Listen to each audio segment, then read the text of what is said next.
Welcome to the Warrior Way podcast, where we talk about all things Liberty Christian School. I'm your host for today, Johnny Isom. I'm the Director of Alumni Relations, and I'm so glad you are joining us for today's show. Today is episode 22, and we will be visiting with our 2023 Distinguished Alumni Service Award winner, Zak Bowles. Zak currently serves as a middle school history teacher and coach at Liberty Christian School. So with that, we will get into today's conversation. All right, Zak, welcome to the podcast. Yeah, thanks for having me. You bet. Excited about this, right? Really excited about getting to talk to you. Let's just start off from the top. I think of you as a Liberty legend, and you've seen this place from the start. And just tell us a little bit about, kind of through your eyes, just Liberty and what it means to you, just the early days and things like that. Love to. Liberty in the early days, it was a drastically different school. All my classes were in portables from pretty much K through 12. I might have had a few classes in the main building from time to time, but the main building was an old horse stable. Okay. Athletic facilities were nothing. Our basketball gym at one point was a tile floor. That's got to be some kind of health hazard. The football field had like a 5-foot slant to it. Built a baseball field in the middle of it. Yeah, I can remember my 7th grade locker room and thinking, like, this is going to be so awesome. I'm finally in the locker room with guys. And it was a closet on the outside of the school building where you had a hook and a little bench, no air conditioning to it. So we're talking humble beginnings. Humble beginnings. But what hasn't changed from Liberty from the old days today is the teachers and coaches just care.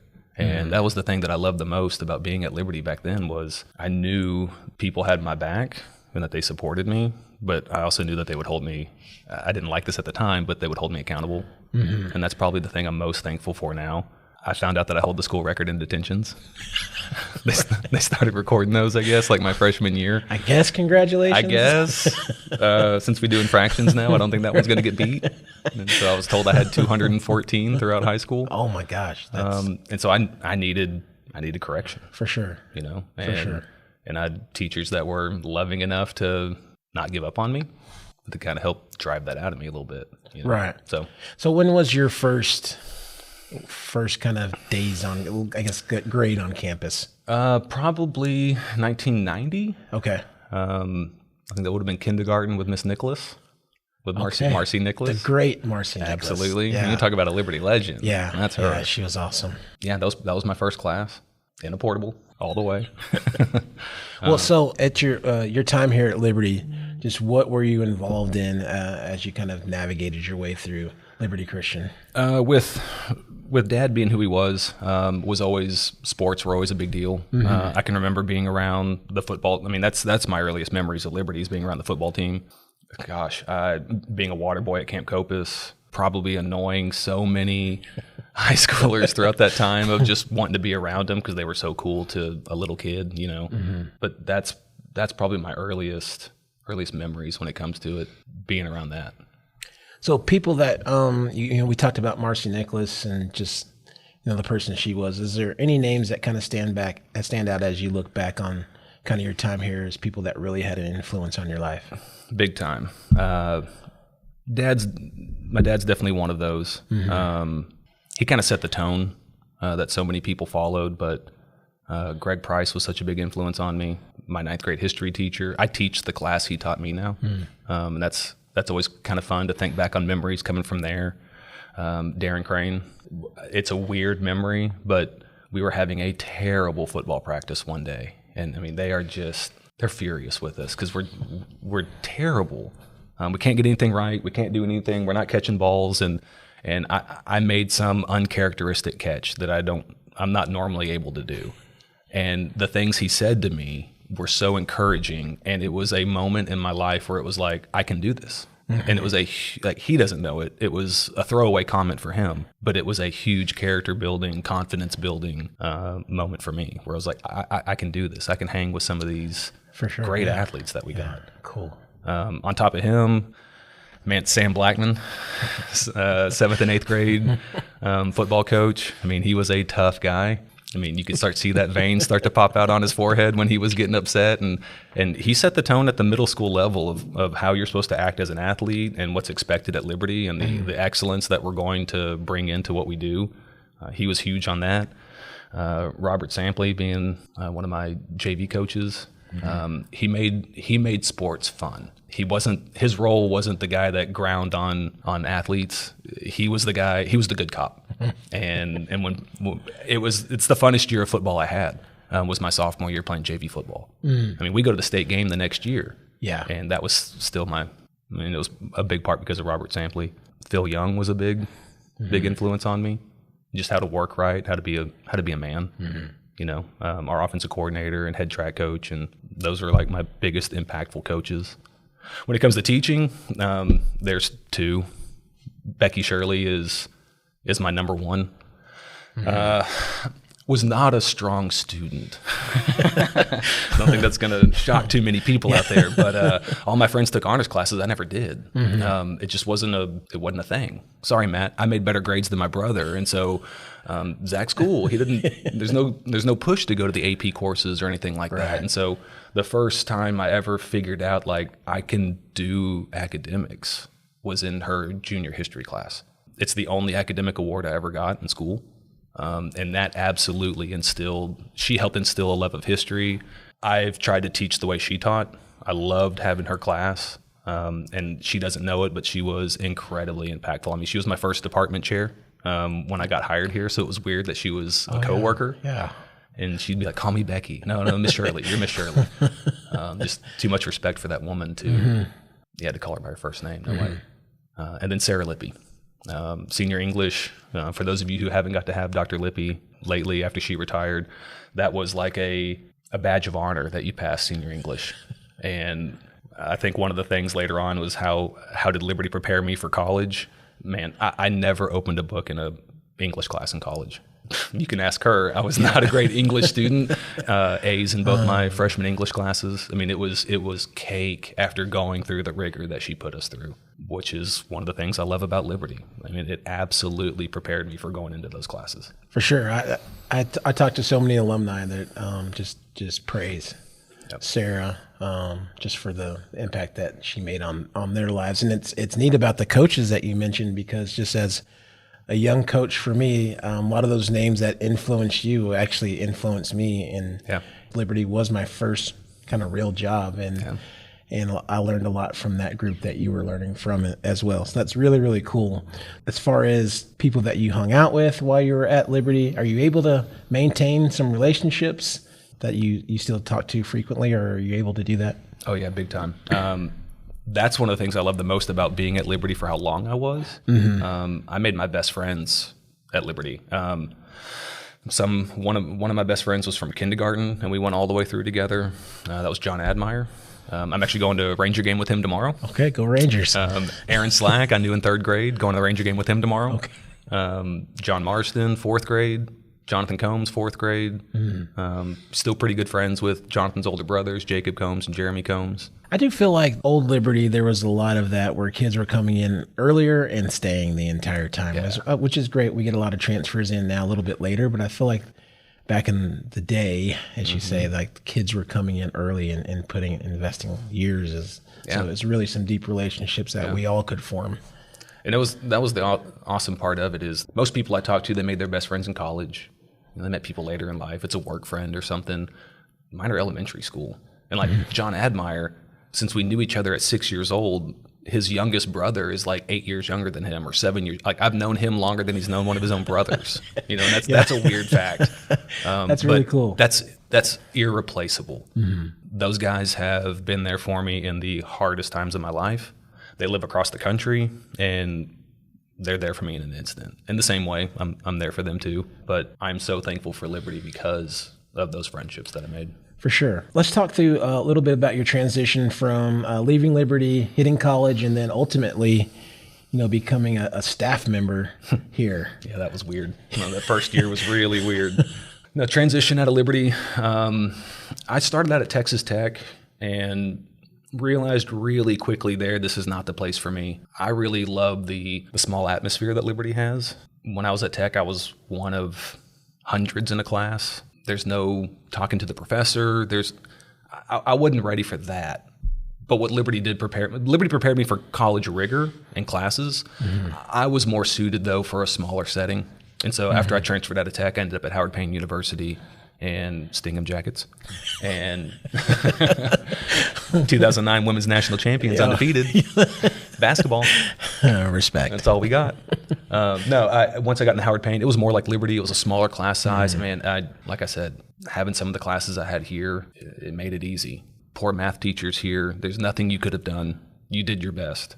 It took me 4 times to pass freshman college algebra. Like, that has nothing to do with Liberty preparing me the right way. I'm just deficient in math. But other than that, man, yeah, knew what I was doing, knew I was fully prepared. Any of my shortcomings in college was literally because I chose bad choice. Right. I'm going to take the easy road on this one and that kind of stuff. But for the most part, no. I can remember looking over, I played 1 year. I was on the football team at Howard Payne for 1 year. To say I played, that's a little exaggeration there. But being there, I can remember looking over my English class, and there's a guy from Denton Ryan sitting next to me.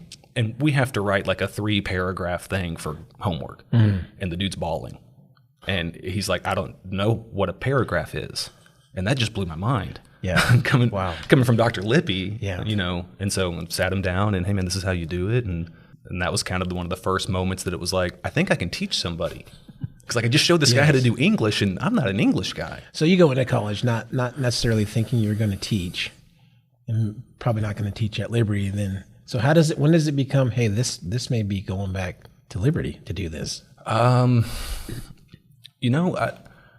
I felt like I had some connections here, knowing some people my whole life up at Liberty. I didn't think that it would. I mean, there has to be an opening. No one's going to, hey, you're fired, so this guy can come in. That's not how stuff works in the teaching world, and not an expectation of mine either. But I was getting close to the end of college. Dad was a really big influence on history with me, and then Becky Shirley. And so I knew that if I was going to do history, then that's probably something I'm going to want to teach. I remember talking to my mom not long before graduation, and she was like, I'm just letting you know, history teacher at Liberty just left. They got an opening right now. And so it was like, I'm applying. That interview process was intense. I'm sitting there with Dr. Hare's at my birth, passing out cigars. They got all these people in there, and it went well, though. I mean, I'm here, so. So what excites you about teaching at Liberty, and kind of tell your role on our campus? Okay, I'm the 8th grade history teacher. I teach U.S. History 1. We go all the way from the age of exploration, motivations for discovering the New World and colonization, all the way through the Civil War. Part of my motivation is really twofold. One, America's not a perfect country, but it's a fantastic country. And we have so many people that just want to find like everything wrong that's ever happened in our country, as if it's the only country that it's ever happened in, and define all of us by that. And when I teach history, we're going to teach the bad right alongside the good, but we're going to point that good out as well. And I love not teaching a glowing version of history that's fabricated and embellished to be good, but this is life. And like, I get to teach life through George Washington, Right. We look really heavily at a lot of the topics that we deal with are caused because of how people treat each other. And so like, that's one of the things we talk about all year long. The things you say to each other matter. How you treat each other matters. And yeah, I love trying to impact young people through the subject matter. If they don't know who a president was 10 years from now, if they don't know who a president was that we talked about tomorrow, I sorry, principals, but like, I don't care. If they got the life lesson that we were talking about, then man, that's it. And then secondly, I get to teach like the truth. I don't have to teach a textbook. I don't have to teach to a STAR test or a tax test. I don't know what they call it in public school anymore. Yeah. But I have a curriculum to follow, but I can add what I want. I can take out what I want. I can emphasize this that wasn't emphasized in the textbook. I just have way more freedom in the classroom, and I love that. I love being able to take a day and say, you know what? Something crazy happened in our world. Let's chill on the curriculum for a second, and let's take a look at this, and then let's apply it back to some of the lessons we're looking at in history so we can see, could we have avoided this today? Or what could we do in the future if that situation came along to avoid this problem or make it better? That's so cool. That's so cool. It's tough, though, because you end up with some controversial topics. For sure. And so it's hard to navigate those waters with 14-year-olds sometimes, but man, it's so rewarding when they kind of get what you're saying. You can see their eyes, how you can tell they're processing it in their brain. You can tell they're quiet, actually listening. Yeah. I mean, those are those days where that's what I feel like. The heart of it sometimes is we just need to listen more than we talk sometimes. Yeah, big time. Like I said, just to start, just really excited about getting to talk to you today, just because just because of the impact that your dad had on just me in so many areas of my life. And then I see so many traits of your dad in you. So even when you're coaching it from a distance, I'm like, man, he looks like his dad down there. It's so cool. I hear that a lot. So cool to see. So, and we have you on here because you are 2023 Distinguished Alumni Service Award winner. What does that mean to you? One, it's an honor. I mean, there's so many Liberty alumni out there that have done incredible things. For me to be considered, it's an honor. I feel like the award is a reflection of Liberty, and so I almost feel like we're giving ourselves an award because I'm just trying to do the things that I learned at Liberty. I'm just trying to keep that going and not mess up a good thing. It wasn't broke, so I'm not trying to fix it. And so that's kind of how I view it. The fact that people thought that I was worthy of something like that, I'm just trying to do the things that my teachers taught me, my coaches instilled in me, my parents tried to get me to learn, and that's what I'm trying to do. Love it.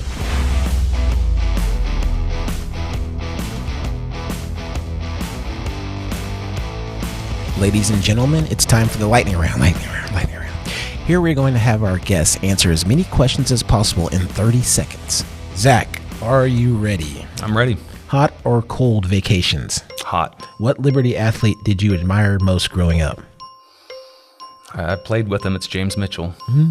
Best movie you've seen this year? Ooh, this year. All's Quiet on the Western Front. If you could drive any car, what would it be? I drive it. It's a Dodge Challenger.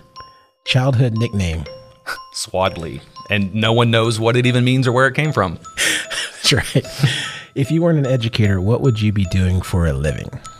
Gosh, I'd have I don't know. I don't know. I've never thought about doing anything else really. I love it. Maybe sell fireworks. I don't know. Come to Gandalf's Fireworks, Sanger, Texas. Zach, I want to give you the final word for today's show. Share a word of encouragement or scripture with the Warrior community. Word of encouragement that I'd pass on to current students would be, just trust your teachers. I know it seems like you got teachers that get onto you a lot for uniform or homework or just some little things. And hey, as a student, hold the school record for detentions. I get it. It can be frustrating. But like I said, the thing that I'm most thankful for coming from Liberty is that my teachers and coaches taught me discipline, and discipline in the small things bleeds over into the big things. And if I'm any type of successful in life, it's because that was instilled in me and taught to me by Liberty. And so don't fight it. I get it, but don't fight it. To alumni that's out there, man, I know for some people my age, not many of our teachers are still here anymore, but if you are a student that I've had or someone that's been at Liberty within the last 10, 15 years, we love seeing you when you come back. We're not great at remembering everybody's names. I've had like 1,500 students at this point. I'll remember you even if I don't remember your name. But that is such a joy whenever y'all come back and you're excited to see us again, because we invest so much into you guys emotionally and energy-wise that to see you come back and to see you doing well, man, there's nothing better for us. I want to thank our 2023 Distinguished Alumni Service Award winner, Zak Bowles, for being on the podcast today, along with Mr. Josh and Mr. Habron for their behind-the-scenes support of the show. If you have any questions or comments for the show, feel free to drop us a line at podcast@mylcs.com. Be sure to subscribe to the Warrior Way podcast on Spotify, Apple Podcasts, or wherever you consume your podcast services. Until next time, go Warriors.